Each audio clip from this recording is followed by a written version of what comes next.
I'm sure I've uncovered the world's most horrible boss. Now you have to listen to this story in full, guys. Some of the comments are utterly despicable. You're not going to believe this one. Now the story starts with a sad beginning. Unfortunately for this poor employee, she had recently been diagnosed with an aggressive form of breast cancer. Now we pick up the story after she's already informed her boss of the diagnosis and having taken a couple of weeks off work. Let's call this lady Jay.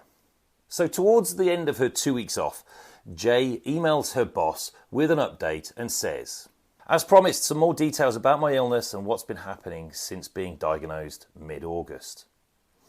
The 2 weeks I took off work in the end of August, early September, involved so many tests. These tests were to see if the cancer had spread.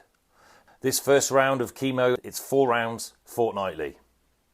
The next round of chemo after this one is weekly for 12 weeks. After that, it'll be surgery. Then it's on to radiation therapy, which will probably be 5 days per week for 6 to 8 weeks. Tough email. So the boss's response to this was, thank you for the update. I feel for you and what you're going through, and I'm here to support you however I can. And then it was straight back to business. Barely a word of sympathy. But hey, this one hasn't even got started yet. Trust me, stick around. Now, I understand at this point that it was agreed that Jay would take a sabbatical and have some unpaid and extended leave. She then spent the next 3 months undergoing life-saving and exhaustive treatment whilst remaining employed by the company. And in the following January, a couple of weeks before she was due back to work, the boss called Jay to advise of some company changes and followed this up with an email.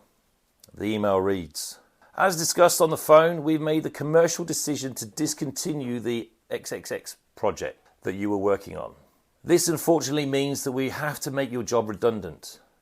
This email will serve as your official 4 weeks notice. I'll have the accountants put together your final pay and let you know the figure when they get back to me. On a personal note, it's been a pleasure working with you as we try to grow. Through thick and thin, you helped turn it around into a product with a lot of potential. Oh, what a great guy. Apparently a week or so passed since the initial phone calls and email conversation with no news on Jay's redundancy payment. So she sent another email asking for an update on her payout. Jay responds to her boss with a heartfelt note pleading her cause, saying, please understand that this redundancy has put me and my family in an extremely challenging situation. As you know, my breast cancer treatment will be ongoing for at least another 6 months with ongoing chemo, radiation and surgeries, which will make it pretty much impossible for me to gain employment anywhere else during that period of time. This could not have come at a worse time for our family. The boss then responds, I understand this is a hard time for you and your family. I feel bad, but it's not easy for me either. That's why I'm getting the experts to triple check everything. Oh, poor boss man. It must be awful for him. How can he be so insensitive? It's not about you, mate. This is literally a life or death situation, and he wants sympathy from someone who is undergoing chemotherapy for breast cancer. Incredible. Anyway, the following day, Jay had had enough and sought expert advice, so she sends this fabulous note to her boss saying, I have been advised to lodge a request with the Fair Work Commission. I'm not happy doing this, but I've been put in a difficult position by you with no regards to possible redeployment elsewhere in your business. Now, I'm not sure about you, but I think this should really serve as a warning to the boss. I can't believe that anyone in their right mind would think that this will end well for him if he pushes back.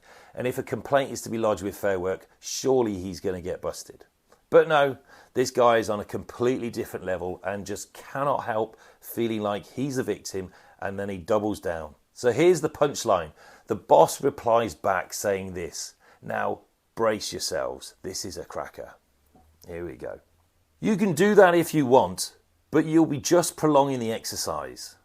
And I too have been put in a difficult position with all of this.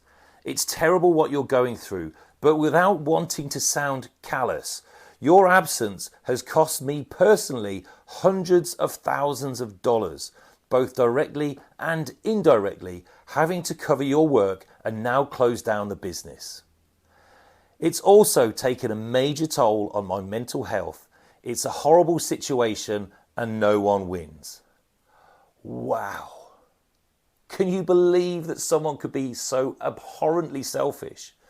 His employee, who he has made redundant while undergoing chemotherapy for breast cancer, has just been totally blamed for his business failing. And he's the one looking for some sympathy. Incredible, hey? He has to be the world's worst boss. Do you agree? Well, I can report some interesting news updates since this all happened a while ago. Jay did press this, and she got the 6 weeks redundancy pay that she was due. The business that was supposedly being closed down is still in operation 2 years later. Funny that, hey? But most importantly, Jay made a full and complete recovery and has now been cancer-free for over 2 years. Isn't that fantastic? Now like and follow, guys, and thank you for watching.